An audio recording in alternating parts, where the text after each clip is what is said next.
हो जाती है और गोपियां कहती हैं, हम सब ने सबका त्याग किया है, आपके पास आई हैं कि श्री गोविंद को अपनाना है, श्री गोविंद हमें अपनाएंगे।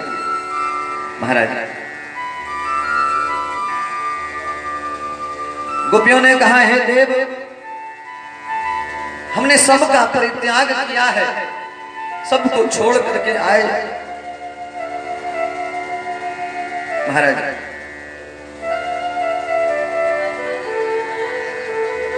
आपके सिवा और कोई हमारा ठौर नहीं है, और कोई हमारा कारण नहीं है। महाराज आप ऐसा मत कहो, हम तो संसार के सारे भोग ऐश्वर्यों का त्याग करके आपके पास आए हैं। आओ एक दृष्टांत तो सुनो, एक कहानी सुनो। एक स्त्री पति की सेवा कर रही थी। गोविंद, एक स्त्री अपने पति की सेवा कर रही थी। उसका छोटा सा बालक खेलता हुआ अग्नि की तरफ जा रहा था। आग की लपटें उठी हुई थी। उसका बेटा उस आग की तरफ जा रहा था। देखते देखते बालक अग्नि में गिर गया, परंतु उस पतिव्रता के प्रभाव से जो पति की सेवा में लगी रहती थी, बालक जला नहीं। अग्निदेव शीतल हो गए, अग्निदेव शांत हो गए। महाराज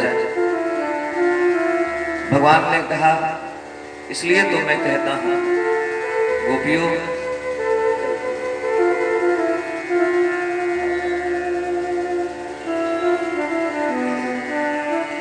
भगवान श्री कृष्ण ने कहा, इसलिए तो मैं कहता हूं अपने पति की सेवा करो, अपने पति की आज्ञा में रहो। तो गोपियां कहती हैं, हे गोविंद,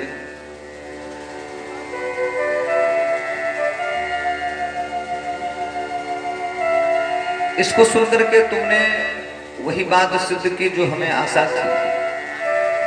एक अगला दृष्टांत छोड़ देते हैं, जरा इसे सुनकर के बताना।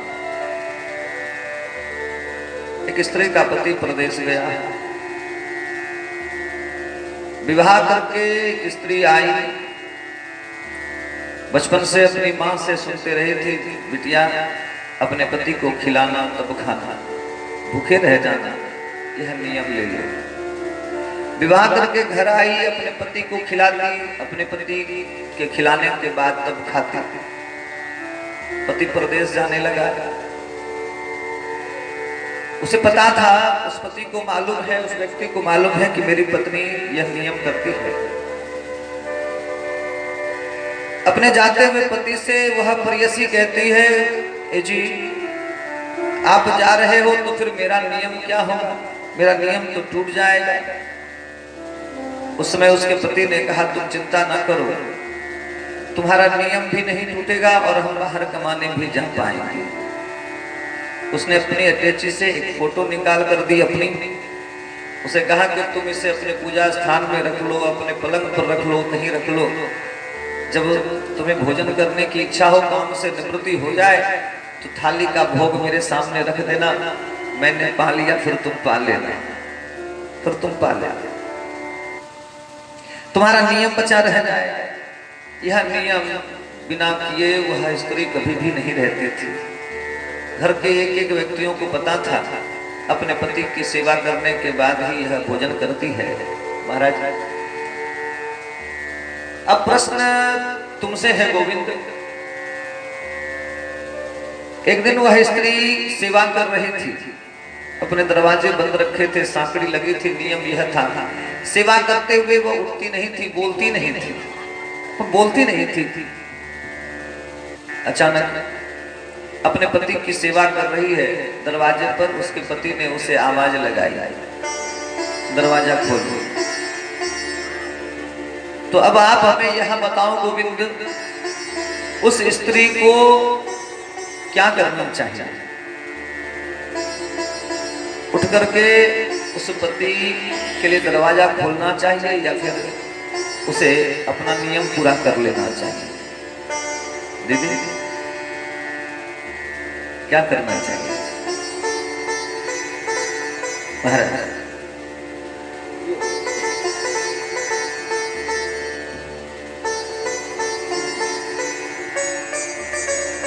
कोई बोलिए इशारा कीजिए की करवा दरवाजा खोलवा। आप बोलिए चाची नियम कीजिएगा, पुराना आदमी नियम करेगा, इतना धरफरी पुराना आदमी न हो महाराज। जब भगवान ने कहा गोपियों जब असल का असल आ गया है, जब असल का असल आ गया है तो फोटो का क्या काम, फोटो का क्या काम। गोपियों ने कहा वही तो हम कहते हैं गोविंद, समस्त जीवों के प्राणों के पति तुम हो, हमारे पति के भी प्राणों के पति तुम हो, संसार में जितने जीव हैं सबके प्राणों के पति तुम हो, सबके पति तुम हो। जब सामने तू असल खड़ा है तो नकल की चिंता क्यों करे, उसके छवि उसके तस्वीर की चिंता क्यों करे। हमने तो वही किया है, हम सब अपने असल पति के पास आए हैं। महाराज पितु मातु सहायक स्वामी सखा,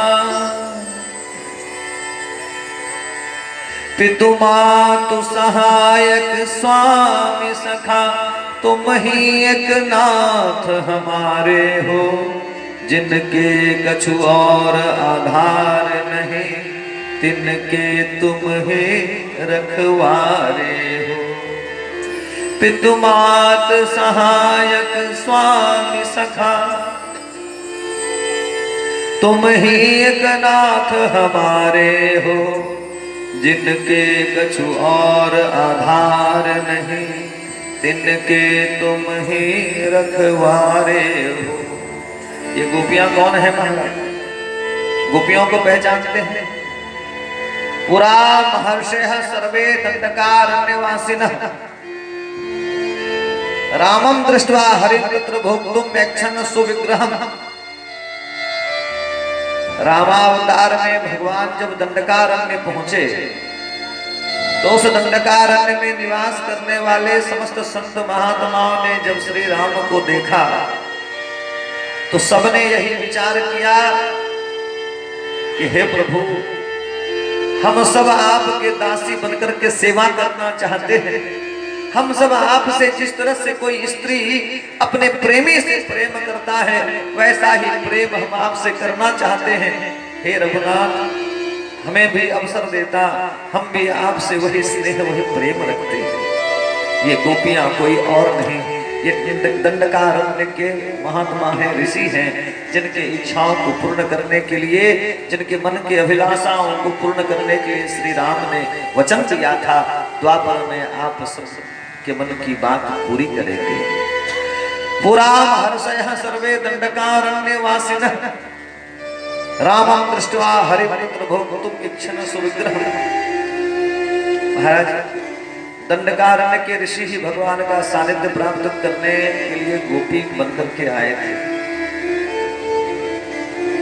षोडशैव सहस्राणि गोपस्तत्र समागता, हंसैव मतः कृष्ण परमात्मना जनार्दन।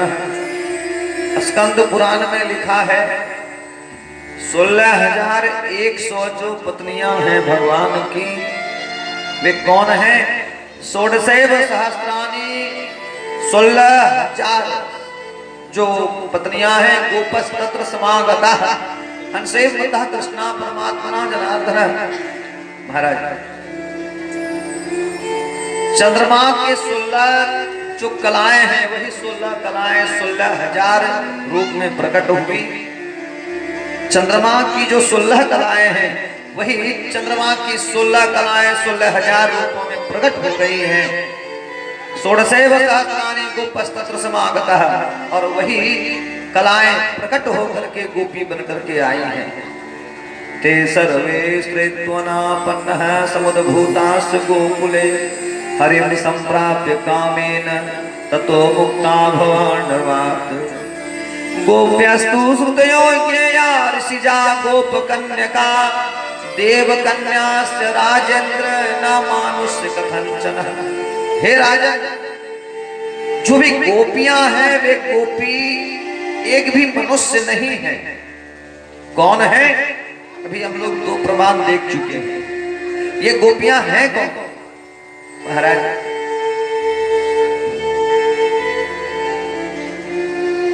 गोप्यस्तु श्रुतियों के,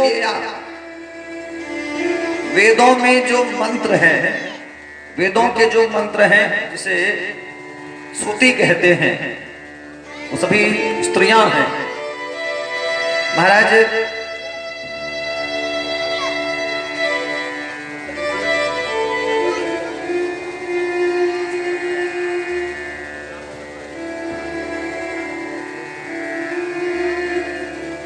महाराज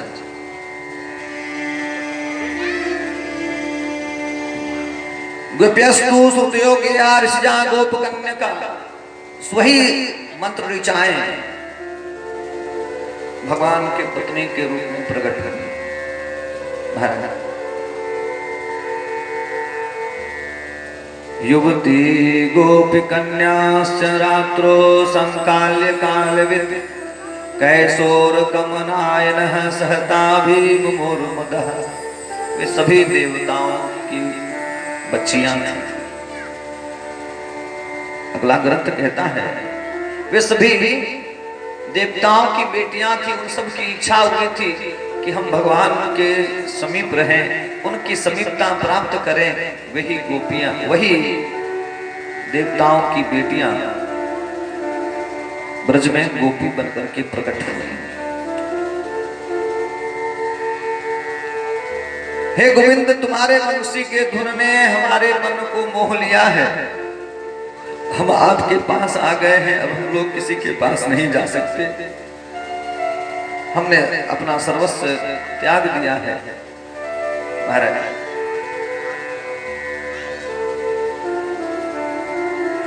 सुखदेव जी कहते हैं, राजा,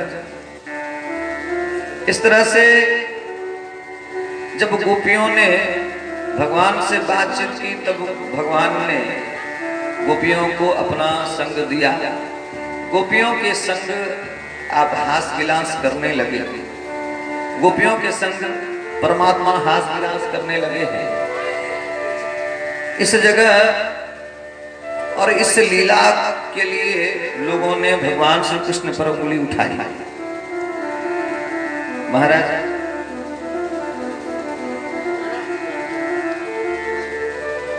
इस लीला पर और भगवान पर जब प्रश्न उठाते हैं, तो प्रश्न उठाने पर कभी भी जब किसी व्यक्ति के बारे में गलत बोलना चाहते हैं, तो हम लोग इसी लीला को बोल देते हैं। अरे फलमा तो रासलीला करे, ये सुनते रहते हैं। रासलीला वह व्यवहार नहीं है जिसको हमने मान लिया है।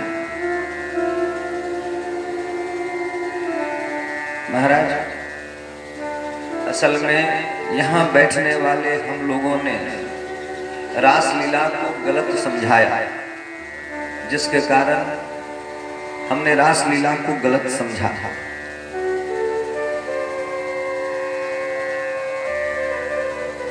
शरीर अशुद्ध होता है, शरीर में वैसा चिंतन आता है जब आपकी आयु लगभग 10 के पार कर जाती है।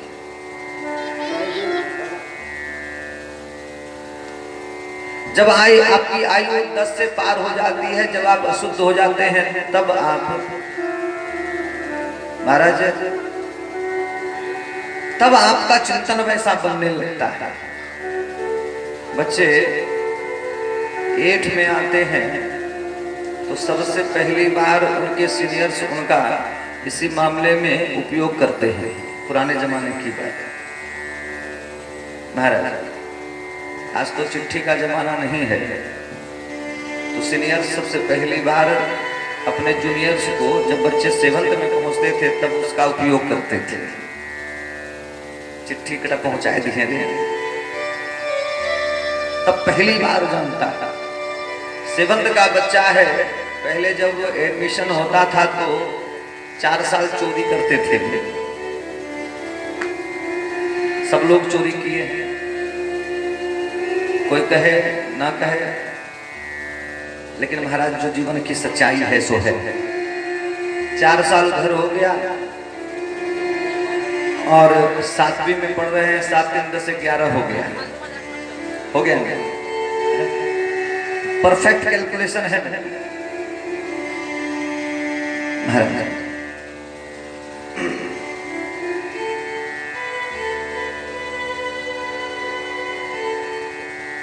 11 वर्ष में आप में वैसा चिंतन दूसरों के कारण होने लगता है। आप दूसरों से, अपने सीनियर से सीखने लगते हैं। आपको सिखलाया जाने लगता है ऐसा भी कुछ होता है, आपको समझ में नहीं आता है। उस अवस्था में आपको समझ नहीं सकते हैं, लेकिन आपको लोग प्रयोग करने लगते हैं, आपके द्वारा लोग लाभ लेने लगते हैं। इतने नजदीक से जीवन को सबने नहीं समझा था महाराज, और शायद समझे हो तो इतनी सच्चाई से कोई बोलते नहीं। यह बात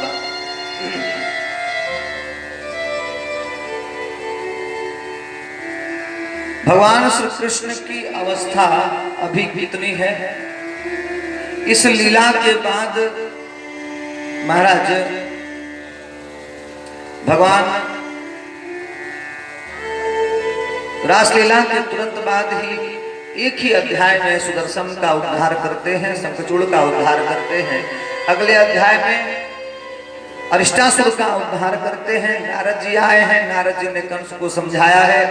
नंद जी का जो बेटा है वे दोनों वसुदेव के बेटे हैं। इस घटना के बाद अगले अध्याय में भगवान श्री कृष्ण ने केसी का वध किया, व्यवासुर का वध किया है। अक्रूर जी ब्रज आए और फिर अक्रूर जी दोनों भाई को ब्रज से मथुरा ले गए। पहली बार भगवान जब मथुरा में अपने पैर रखे हैं, कदम जब पहली बार भगवान ने रखा तो उस समय भगवान की आयु है 10 वर्ष 56 दिन। 10 वर्ष 56 दिन। महाराज जो अंगुली हम लोग भगवान पर उठाते हैं, क्या यह उंगली उठाना सही है? क्षमा करेंगे। तो 4 बच्चे मिलकर के खेल रहे हैं मोहल्लों के, आपके मोहल्ले के बच्चे खेल रहे हैं। 2 4 10 लड़कियां हैं, 2 4 10 लड़के हैं। तो क्या आपके बच्चे गलत करते हैं? 8 10 साल के बच्चे अगर आपस में खेल रहे हैं तो क्या गलत कर रहे हैं? अच्छी है हम सबको।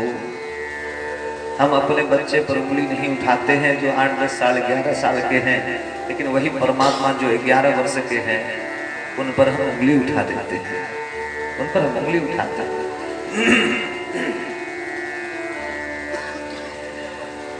महाराज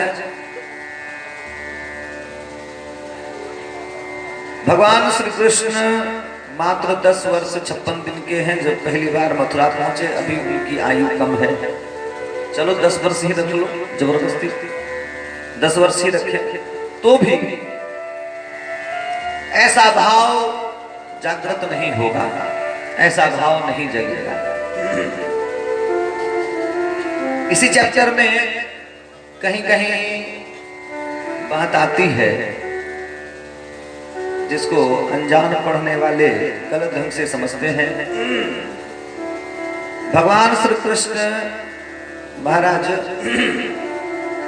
गोपियों के साथ खेलते हैं। तो खेलना सब गलत है क्या? गोपियों के साथ भगवान खेलते हैं और वहां रास में एक उम्र की गोपी नहीं आई है, हर उम्र की गोपियां हैं, बूढ़ी हैं, जवान हैं, बच्चियां हैं। कम उम्र के बस भगवान हैं, कम उम्र के बस भगवान हैं। वहां बूढ़ी भी है, वहां उनकी माता के उम्र के भी हैं, उनकी भाभियां भी हैं। समस्त ब्रजवासी समस्त ब्रज कलिकाएं वहां पहुंची हैं, रास में सम्मिलित हुई हैं, रास में एकत्रित हुई हैं, एक आकार हुआ ब्रह्म से सब उस जगह महाराज। इसलिए हम सबको सावधान रहना चाहिए, भगवान पर उंगली नहीं उठानी चाहिए। भगवान गोपियों के साथ मिलकर हास प्रहास कर रहे हैं, सबको सुख दे रहे हैं। उसी समय गोपियों को अभिमान हो गया कि हम जैसा चाहते हैं श्री गोविंद को चाहते हैं। महाराज माखन का गोला हाथ से दिखा करके हम उसको कहते हैं अपने कांधे पर हाथ रखो, अपने सिर पर हाथ रखो और नाच कर दिखलाओ, तो हमें नाच कर दिखलाता है। हम अपने इशारे पर इसे नचाते हैं। जब ऐसा मान अभिमान गोपियों के मन में आया, अंतर्निहिते भगवती सहसेव अंगना, महाराज परमात्मा अंतर्ध्यान हो गए। महाराज भगवान श्री कृष्ण अंतर्ध्यान हो गए। गोपियां भगवान श्री कृष्ण का अन्वेषण करने लगी हैं, ढूंढने लगी हैं, खोजने लगी हैं। जैसे हाथी के बिना हथनियां व्याकुल हो जाती हैं परेशान होकर, महाराज वैसे ही परेशान होकर के वे गोपियां भगवान को ढूंढती हैं। वे हे बट पा करी करील, तुम देखे मोहन गुणशील, हे रसाल हे पनस सुजाना, तुम आवत देखे इत कान्हा, तुम आवत देखे इत कान्हा।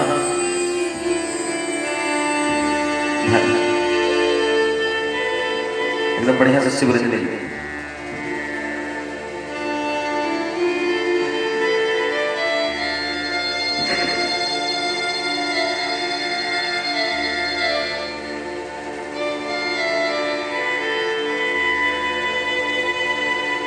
हे बड़े वृक्ष, क्या तुमने गोविंद का दर्शन किया है?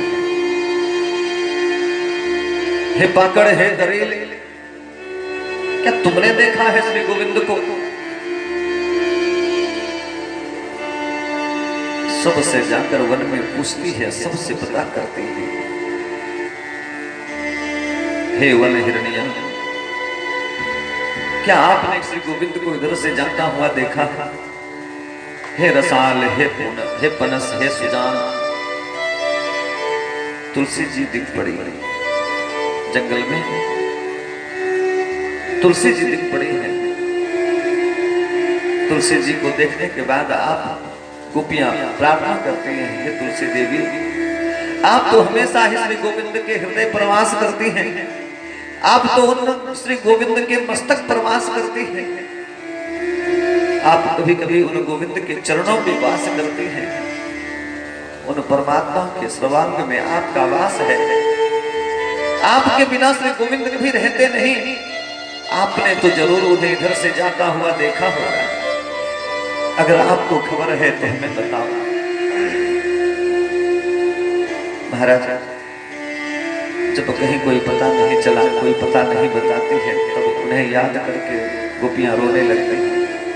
कुछ दूर आगे निकली हैं, गोपियों ने 4 पद चिन्ह देखे।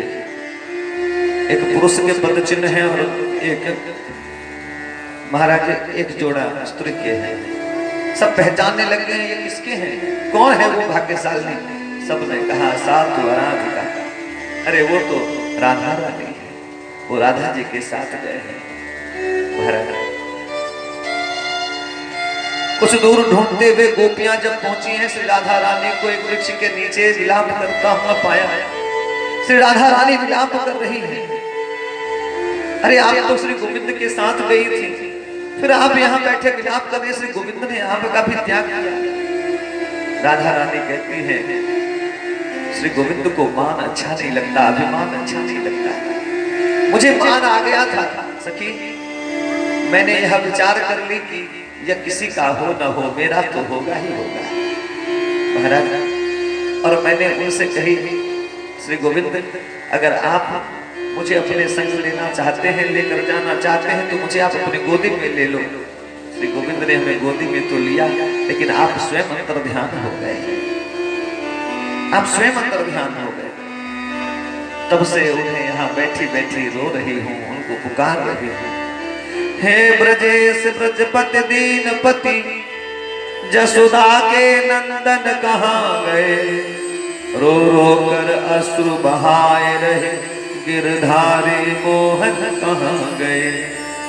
महाराज किधर गए? गोपियां भगवान को याद करके खूब रोती है।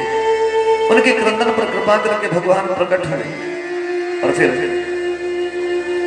भगवान गोपियों के साथ महारास करते हैं। गोपियों के साथ परमात्मा महारास करते हैं। हट जाओ बेटा, सभी से देखने दो इसको। महाराज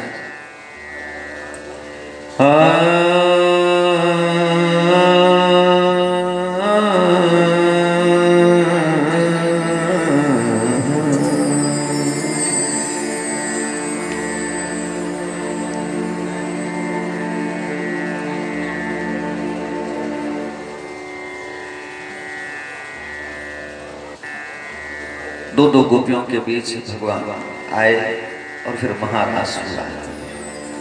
उठा बेटा महाराज का।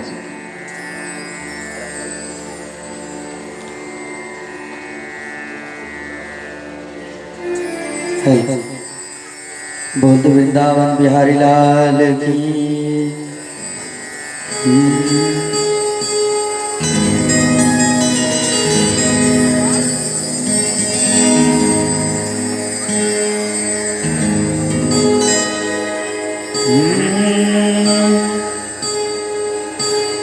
मीठी मीठी मेरे सावरे की बंसी बाजे, हो मुरली बाजे, होकर श्याम की दीवानी राधा रानी नाचे।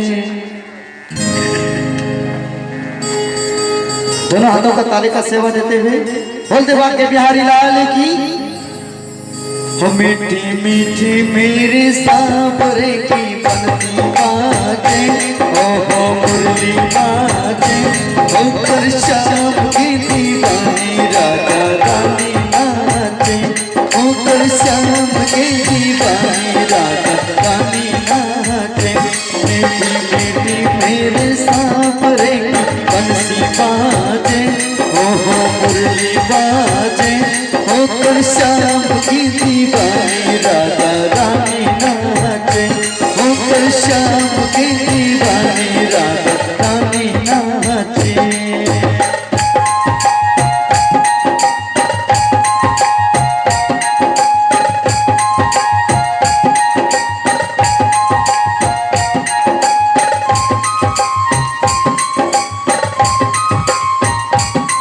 बोल दे बाके बिहारी लाल की। ताली का सेवा देते हुए झूमते हुए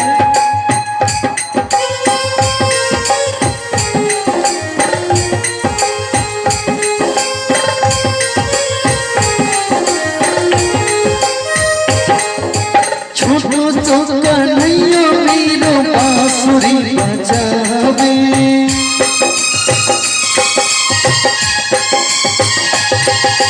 छोटो चौका नैयो मीरो बांसुरी बजावे, यमुना किनारे देखो रास रचावे।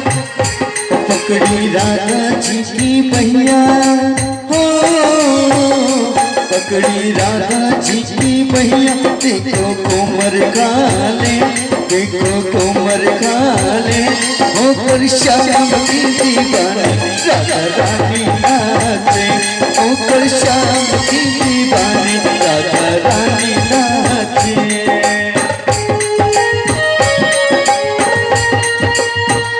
श्री राधे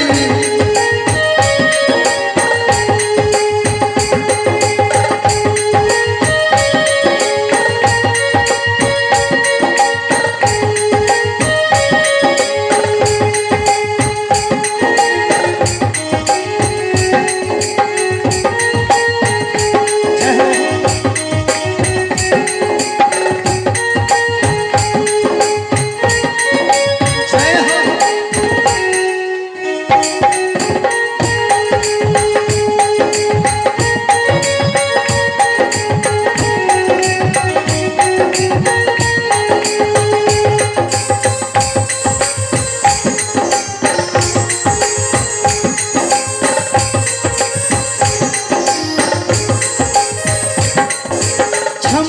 चम बाजे देखो राधे की पैजनिया।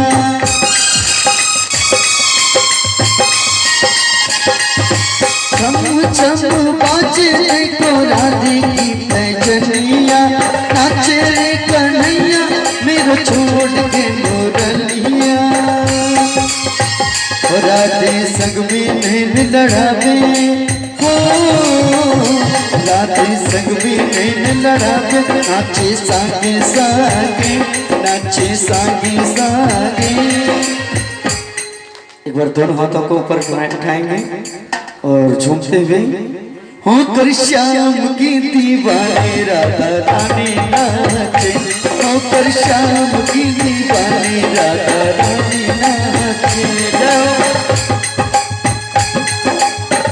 वो तेरा रानी सरकार